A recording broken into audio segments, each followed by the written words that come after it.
The eighth realization is the awareness that the fire of birth and death is raging, causing endless suffering everywhere. So not exactly chipper. I was thinking about how to speak of this eighth realization, and then I was handed the perfect way. So let me tell you a story. This past weekend, Saturday morning, Julia and I, and Julia has joined us today, we headed upstate to pick up some books that my friends had been storing for me for a while, actually. And I had everything ready. I had a storage space. I borrowed a car from a very good friend of mine, a close friend. And, we thought, we'd go up there, we'd camp, maybe we'd swim, just make a weekend of it. And the first glitch happened on Friday. And if it had been a movie, we would have gotten some kind of warning, right? There would have been a foreshadowing of what was to come. Maybe some ambient music, some way for the viewer to notice that something is not quite right. But of course, it wasn't a movie. And so we just ambled on, unaware of the approaching storm. And at the beginning, our plans to stay overnight fell through, and we thought, no problem, we'll just come back here and put the books in storage, and we could go to the beach here. That's fine, we can adapt. That's not a problem. We get upstate, without incident. We pick up the books, no problem. We did some other errands. We stopped for a very nice lunch at Bread Alone. There were like chickens, running around us, a rooster. We're feeding them bits of our pizza. And it was a gorgeous day. I mean, it was warm, but not too warm. And one of those just bright, very crisp summer days. And so, on the way back, we stopped by a small lake. We dip in. There's this very excited French bulldog named Ruby. She's very excited to be swimming as well. We had a very, very nice time. And then we were going to stop by this goat farm to pick up some milk. And it's a little out of the way, but, not too much. And it's a beautiful drive through, Catskill back roads. And so we're driving, and we get there, she's not there. And I was a little disappointed because I really wanted to see the goats, city girl that I am, but the woman was not there. Her husband was not at all interested in showing us the farm or giving us milk or anything. So we thought, okay, we'll just go back. Of course, getting back into the city, there's traffic, because when you put millions of cars and you try to funnel them into a few lanes anywhere in the world, this is what happens, right? And so by the time we make it in, now we're a bit tired, and I'm more than a bit hungry and car weary. And so when Julia suggests near Chinatown, what do you think? Why don't we stop and just have a meal? I think, sure, why not? And so we find a parking space immediately, miraculously, park the car. And, I realize, part of me is thinking, it really would be great, just to get home, take a shower, get out of the car. No, get out of the car first, then take a shower, and just be done, with the trip. On the other hand, I'm thinking it would be really nice to just break it up, and food is sounding very appealing. Walking is sounding extremely appealing. And so, I think, okay. And so, as I said, we find the spot, and I park the car, and I do something that I never do. My backpack is in the car with my computer, and I leave it in the car, which I never, ever do. But it's kind of tucked in, under the seat. I don't want to carry it. I don't even think to take it with me. And so I lock the car and I do check that it's locked. I go back, I check, it's definitely locked. I look up, make sure that I'm not parking somewhere where I shouldn't be. And, as I said, I do know it's a little risky to leave the car in a busy New York City street, New York City corner, Chambers and Broadway, when I look up at the sign. But I figure, we're not going to be very long. The boxes look really old. The car looks pretty old and beat up. I mean, who's going to want to, break into it? And so 12 boxes of books, some camping gear, which is in a bag, and so you can't really see what it is, some skis, they're in the car, Julia's iPad, my computer. And I think this is one of our strengths, right? Our optimism. Because you think nothing can go wrong. And if something did, I mean, it's not going to happen to me. It's not going to happen to me now. And I think it is our optimism until it becomes something else, until it turns into denial. But I'm not thinking about any of this. And so we walk away. And the restaurant is about 15 minutes away. And there's not that many people in the street. So it's actually a really nice, by now it's early evening and we have a really nice walk. And, we're walking. And as we cross one street, I notice that we're crossing Broadway. And I think, well, that's strange. We parked on Broadway. And I said so. And, I'm ashamed to say this, but I'm not the most oriented person. I've always thought that I was. And it's always saddened me a little bit that I'm a little spatially challenged. It's very hard for me to visualize things in 3 dimensions. And so I don't think it's actually that strange that we've crossed Broadway twice. I think, I do know Broadway is diagonal. So I think, maybe we're just walking funny, whatever. I'm hungry, I'm tired, I'm a little hot. I don't think about it. We get to the restaurant, it's packed. It doesn't really have any vegetables to speak of. And so we're like, no, let's go to another one. We find another one, very aptly called Happy Veggies. And this is not full. It's very nice. We sit down outside. We have a really nice meal. There's families walking around. Now we're in Chinatown and there's people, just enjoying the evening. We're kind of basking in the afterglow of a really, really nice day, really enjoying a very, very nice meal. And so then we head back. And so we walk back to the corner where we left the car, and there's no car. And all the blood in my body rushes to my feet, and I just go completely cold. And I'm walking slowly from the corner where we parked the car, almost the corner, down the street, and there's no car. There's no RAV4, there's no boxes, there's no computer containing my entire life. But I'm still disbelieving. Because, what are the chances? Right? What are the chances? And there's a couple of police cars parked in the corner. So I go, and then I look up. I look up behind me and I see a no standing sign. One side of the sign says no standing, I think up until 7 p.m. The other side says no standing anytime. And I think, how did I not see that? How did I not see that? But by that point, I was, almost dizzy with hunger. So it's completely possible that I didn't see it. And so I think the car's been towed. And I'm starting to feel, brace myself to tell my friend.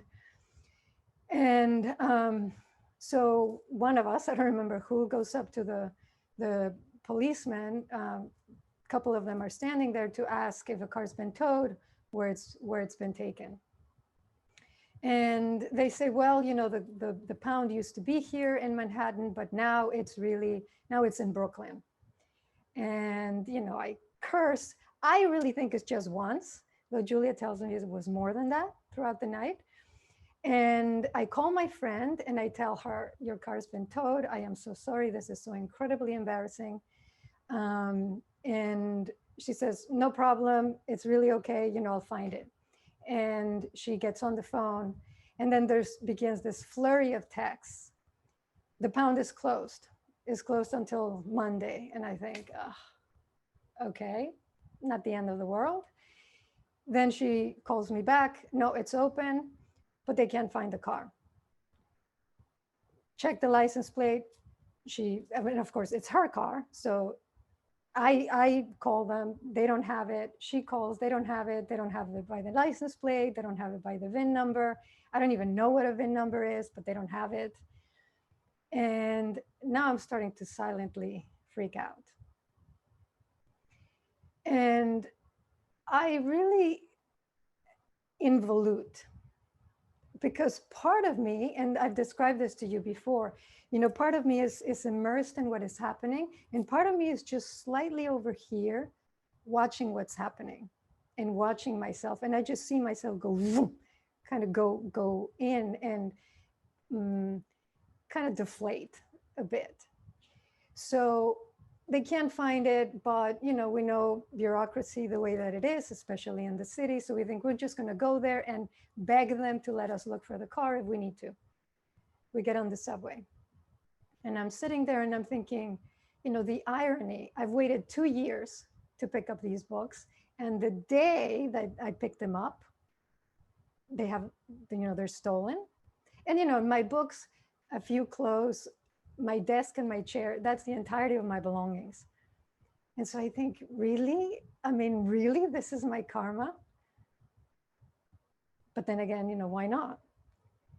And I think of the shame, of course, of having to face my friend who's been unfailingly kind to me for 2 years since I landed in the city, and telling her that the one time I asked for her car and she lent it to me, it was stolen. I think of the money that I'm going to need to replace everything before I go away in 2 weeks. And then I start thinking, almost every week you're talking to the group about groundlessness, right? And I think of having an exchange with someone just 2 days before and saying to her, everything has a solution except death, and it doesn't need one. And I'm telling this to myself, but I'm also not quite there. I'm in the subway and I'm really in the bardo. And I'm using the word loosely, but I'm really in this in-between state, caught between the bardo technically is the state between one life and the next. Used more loosely is an in-between state. And often it's said that you don't even know that you've died yet. And so there's before and after, the death of oneself and the beginning, the rebirth of another. And I know that depending on what I do is the person that will be born in the next moment and in the next day and then in the next few days. And I know that. I do know that. And at the same time, the fire of birth and death is raging, causing endless suffering everywhere. It's a long ride to the pound. And this is not the end of the world, right? As Julia later said to me, thankfully, what I had calmed down, my life was actually not in the computer. It's right here. And we're certainly of one piece, healthy enough. Everything, if I had everything that was in the car was replaceable. And I know that too. And yet, we get to the pound. The woman in charge takes one look at me. I explained what happens is she takes pity on me and lets me actually go look for the car because she confirms that it's not there according to their system. So I get into this cop car, and of course, now it started to rain. And so I get into this cop car, in the back of the cop car, right? The policeman is in front. And as I'm driving into the night, into the pound, I look and Julia's like very warmly hugging this complete stranger, I think. And I think she's met someone she knows here at the pound. I mean, everything is just surreal. Or I think she really just made friends with someone like right now, which is actually entirely possible. And I just think I'm in a twilight zone now. And the guy is, of course, at this point asking me, what does the car look like? And so I tell him. And then we start driving slowly, from row to row. And the windows are down. The rain is pouring into the car, but I want to make sure that I don't miss it, right? And I can feel it. I can feel it's not there, but I don't want to believe that. I don't want to know that. And we go through the whole thing. And in fact, the car is not there. We go back, file a police report, says Julia's friend, who's the friend of a friend. It turns out they did run into each other there. And my friend is already doing this in Manhattan, where she lives. More texts, more phone calls. And she says, I'm going to go look for the car, just in case. And we say, okay, we're going to go too. She's like, just go home, go to bed. It's been a long day. And I'm like, how in the world am I ever going to sleep? Perhaps ever again, So I'm just going to go and we're going to go and look also. We get a lift, we get into the car, and Julia sees on her phone that her iPad is in Chambers and West Broadway. Though her phone also says her earphones are at home, but they're really in her bag. So we're not sure to trust it or not. And then it hits, wait, West Broadway. But that's where we went back. We're sure that's where we went back because we do know there's two Broadways, right? And we do know that Broadway is right close to the courthouse. And we definitely walked farther than that. We did not make a mistake like that. And we're in the lift and we're looking at each other and we get there and there's the car. And I actually cannot feel relief. I just want to throw up. And my friend at that point comes out of the subway. We send her the picture. The car is there, intact. Nothing has been touched. There is no standing sign, no standing sign anywhere. I parked where I needed to park. And my friend comes out of the subway. We hug each other and one of us is shaking. I can't tell if it's her or if it's me, but one of us is shaking. And for the next 2 days, the pent-up stress just leaks out in the most unfortunate ways.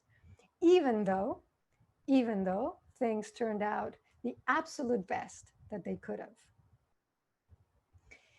On Monday, I had to go back to the pound to pick up the license that I left in my distress. And the woman, when she sees me, says, what happened to you? And I start to explain and she just nods knowingly and says, oh, you had too much to drink. And I just start laughing and I said, no, I don't drink. I don't think she believed me. I was in my world, in my own world. I did start to say to her, I couldn't see. It was right in front of me and I couldn't see it. And that is the encapsulation of suffering. And it's not what happens to us, but what we do with it, right? And we know this, and we've spoken about this actually quite a bit. It's not what happens to us, but what we do with it.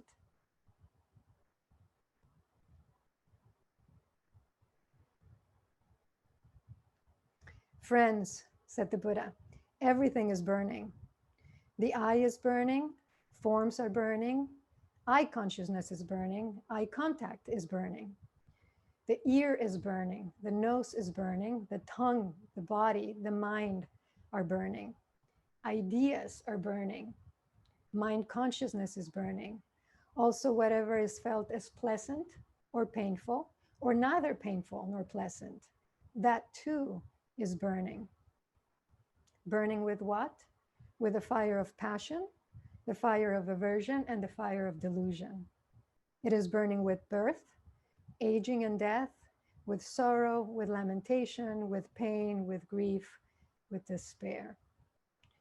And this is, of course, from the fire sermon, one of the most famous of the Buddha's teachings. The world is burning in small and large ways, right? In ways both recognized and unacknowledged. It's burning individually and it's burning collectively. And in the scheme of things, I mean, my example is inconsequential.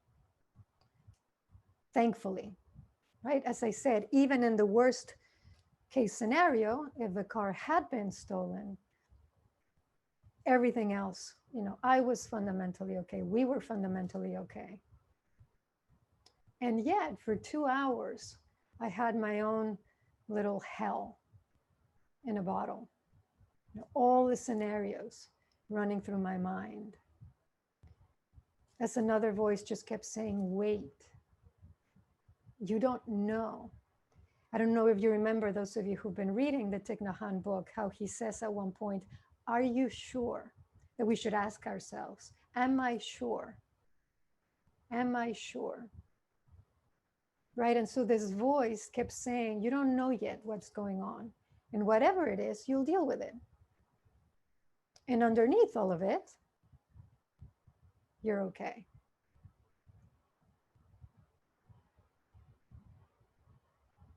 And I said in a different context that, what I've seen is that highlighted in a moment of unease, of dis-ease, that moment takes on very sharp edges, very rough, very spiny edges. And so things can't flow, right? You can't flow. Everything becomes very, very jerky and threatening. And everything feels very bounded. So myself as a self, the moment as a moment has edges that are not there fundamentally, but they feel so real. At the core of each moment, however, is also a very soft spaciousness where everything is okay. And not just okay, but perfect, right? Perfect as in complete, perfect as in whole, as in things as they are. And so my own work, as I continue to see it, is to gentle myself into the heart of the moment, is to soften into that core so that the edges can soften too.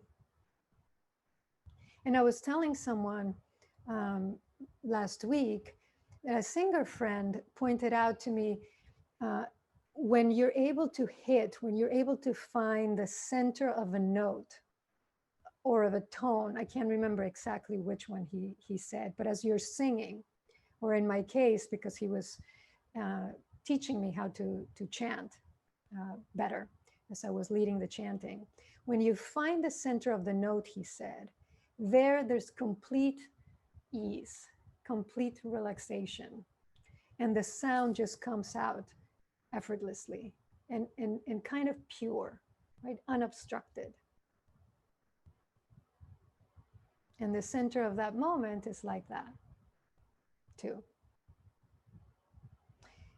And so to wrap up, the comment to the eighth realization says, take the great vow to help all beings, to suffer with all beings, and to guide all beings to the realm of great joy. And the meaning of compassion is to suffer with. That's its root, its etymology. But of course, we're also vowing to help all beings, to guide all beings, and not just that, but to walk with them to the realm of great joy. And I have said this a number of times in the context of this gathering, that we have come together, and the ways that we can do that for one another, even remotely, the ways that we can in a sense, walk each other along the path to joy, which is not a place. And it doesn't take years of practice. It takes a moment, an instant softening from this to this.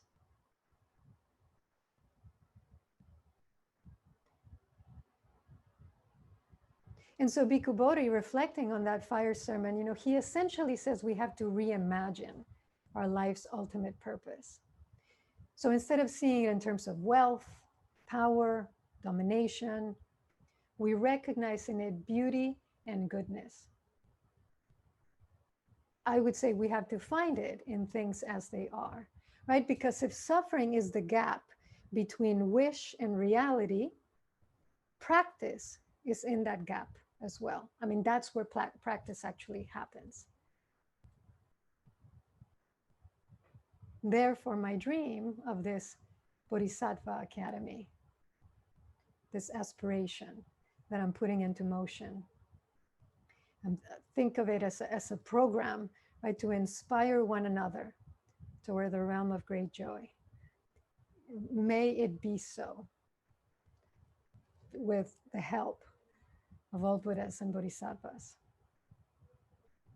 And so the world is burning, but let me just close with this image from one of the poems in the Book of Serenity that has a slightly different tilt to this burning. And it's actually my teacher's favorite poem.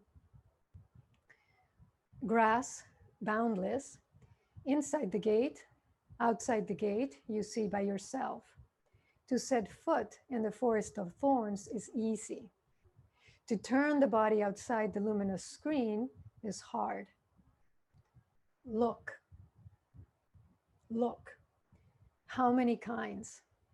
For the while, going along with the old tree with the same emaciation in the cold, about to follow the spring wind into the scars of the burning.